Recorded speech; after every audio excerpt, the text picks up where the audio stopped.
Hello అండి, అందరికీ నమస్కారం. మన చందమామ కథలకు మనసారా స్వాగతం. ఇప్పుడు మనం చెప్పుకోబోతున్న కథ శిక్ష. రచన వసుంధర గారు.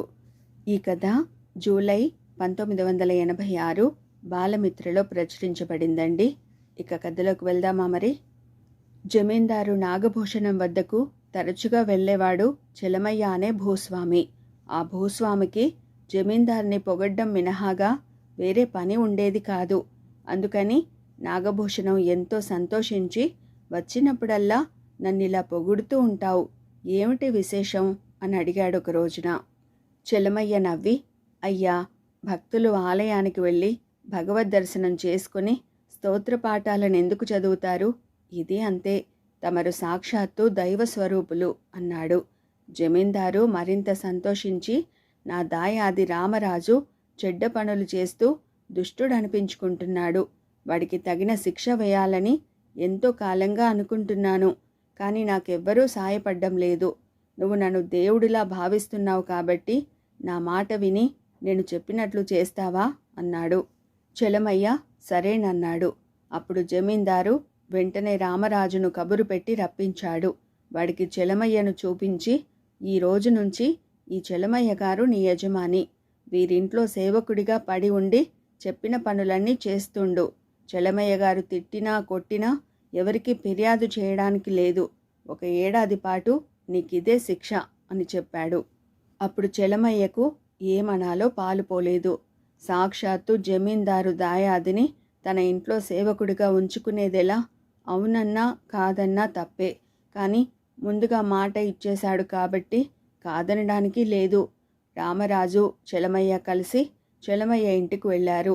రామరాజు తన కూడా మూట ఒకటి తెచ్చుకున్నాడు. ఇల్లు చేరుతూనే వాడు విలువైన తన బట్టలన్నీ విప్పి ఒక మూలగా పెట్టి మూటలోంచి ముతక బట్టలు తీసుకుని వేసుకున్నాడు.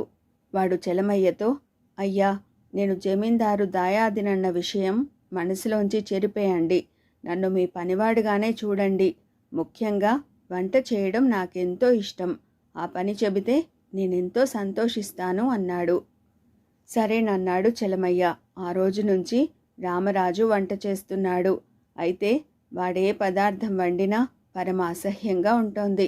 చివరకు వాడు పంచదార నీళ్లలో కలిపిస్తే ఆ నీళ్లు కూడా చేదుగా ఉంటున్నాయి. ఇలా 4 రోజులు గడిచేసరికి చలమయ్య ఇంట్లో వాళ్ళు గోల పెట్టసాగారు. చలమయ్య వాడి చేత మరేదైనా పని చేయించాలనుకుంటే తను వంటే చేస్తానని వాడి గోల.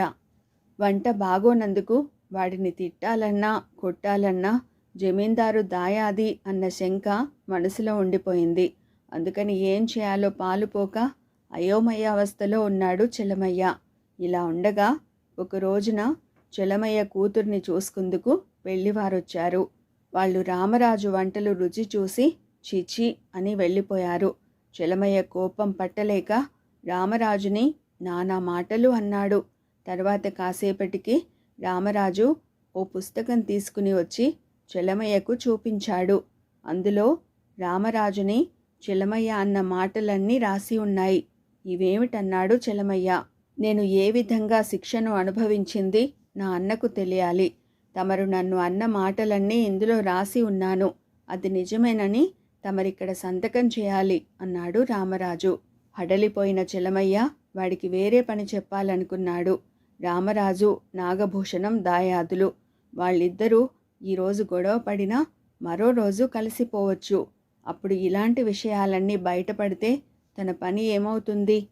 కాసేపు ఆలోచించి, నిన్ను ఇన్ని మాటలు అన్నానంటే నాకే నమ్మబుద్ధి కావడం లేదు. ఒకవేళ అని ఉంటే అది తప్పు. అయినా నీ వంట బాగుండటం లేదని తెలిసి నీ చేత వంట చేయించడం నా తప్పు. నువ్వు పనివాడివి, నీ చేత నాకు ఇష్టమైన పని చేయించుకోవాలి తప్ప పని చేయడానికి నీ ఇష్టమేమిటి? తప్పు నాదైనప్పుడు ఈ తిట్లన్నీ నన్ను నేను తిట్టుకున్నట్లు నిన్ను నేను తిట్టలేదు. ఈ రోజు నుంచి వంట మాని గొడ్లకు ఒళ్ళు కడుగుతుండు అన్నాడు చలమయ్య. 4 రోజులు గడిచాయి. ఒకరోజు పశువులన్నీ పెద్ద పెట్టున అరుస్తుంటే ఏం జరిగిందోనని చూడ్డానికి వెళ్ళాడు చలమయ్య. రామరాజు కొన్ని పశువులను ఉడుకు నీళ్లతో కడుగుతున్నాడు. కొన్నింటి చేత బలవంతంగా ఉడుకు గంజిని తాగిస్తున్నాడు. నువ్వు దుష్టుడివి, జమీందారు గారంటే ఏమో అనుకున్నాను. నోరు లేని పశువుల్ని ఇలా హింసిస్తావా అన్నాడు చలమయ్య కోపంగా. నాకు మనుషులను ఒక రకంగానూ పశువులను ఒక రకంగానూ చూస్తే నచ్చదు. మనిషి స్నానానికి ఉడుకు నీళ్లు వాడతాడు. పశువుల చర్మం మందం కాబట్టి మరుగునీళ్లు వాడుతున్నాను నేను. మనిషి వేడివేడి గంజి తాగుతాడు. అదే నేను పశువులకు పెడుతున్నాను. మొదట్లో ఇబ్బంది పడ్డా క్రమంగా పశువులు అలవాటు పడి సంతోషిస్తాయి కూడా అన్నాడు రామరాజు. పశువును కొరడాతో దండిస్తారు. నేను నిన్నదే పని చేయాలి అంటూ కొరడా తీశాడు చలమయ్య కోపంగా. అప్పుడు రామరాజు పుస్తకం తెచ్చి ఆ విషయం అందులో రాసి సంతకం పెట్టమన్నాడు. చలమయ్యకు వాడు జమీందారు దాయాది అని గుర్తుకొచ్చింది. ఆయన వాణ్ణి ఏమీ అనలేక వేరే పని చెప్పాలనుకున్నాడు. చలమయ్యకు 10 ఎకరాల బీడు పొలం ఉంది. చాలా కాలంగా వాడకపోవడం వల్ల దాని నిండా చెట్లు పుట్టలు పేరుకుపోయాయి. పుట్టల్లో విషసర్పాలు చేరాయని చాలామంది అన్నారు. అందుకని రామరాజుకి ఆ పుట్టలు తవ్వే పని ఇచ్చాడు.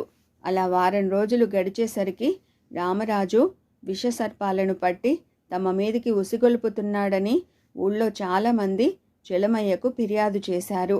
ఆ విషయం కనుక్కుందామనుకునేలోగానే రామరాజు 2 విషసర్పాలతో వచ్చి చలమయ్య మీదికి వదిలాడు. అవి బుస్సుమంటూ వెంటపడేసరికి చలమయ్య పరుగులంకించుకున్నాడు. రామరాజు చలమయ్యని ఆగమని ఆ పాముల్ని తన 2 చేతులతో పట్టుకున్నాడు. చలమయ్యతో, ఈ విషసర్పాలకు పాలు పోశాను. వీటి చేత మూలికలు తినిపించాను. పాలు మూలికలతో కొద్దిగా పాము విషం కలిస్తే అది మనిషికి అమృతంలా పనిచేసి రోగాల భయం ఉండదు. ఈ పాము కాటు సూది మందు లాంటిది. నా మాట విని ఒక్కసారి ఈ పాముల చేత కరిపించుకోండి అని బ్రతిమలాడసాగాడు. చెల్లమయ్య వాడిని గట్టిగా తిట్టబోయాడు. కానీ వాడు జమీందారు దాయాది అని గుర్తొచ్చి ఊరుకున్నాడు. కానీ వాడికి ఏదో ఒక పని చెప్పాలిగా. అందుకని ఈసారి ఆయన రోజు ఇల్లు తుడిచి శుభ్రం చేసే పని చెప్పాడు. రామరాజు ఒక రోజున ఇల్లు తుడుస్తుండగా ఇంటికొచ్చిన దూరపు బంధువు ఒక ఆయన చూసి చలమయ్యను వేరే గదిలోకి పిలిచి, జమీందారు దాయాది నీ ఇంట్లో పని చేస్తున్నాడేమిటి అని అడిగాడు. చలమయ్య నిట్టూర్చి జరిగింది చెప్పి, జమీందారు వాడికి శిక్షగా 1 ఏడాది పాటు నా ఇంట్లో పని చేయించుకోమన్నాడు. కానీ అది నాకే శిక్షలాగుంది. వీడు వచ్చి 3 నెలలు కాలేదు. ఇంకా 9 నెలలు ఎలా వీడితో వేగుతానో అర్థం కాక చస్తున్నాను అన్నాడు.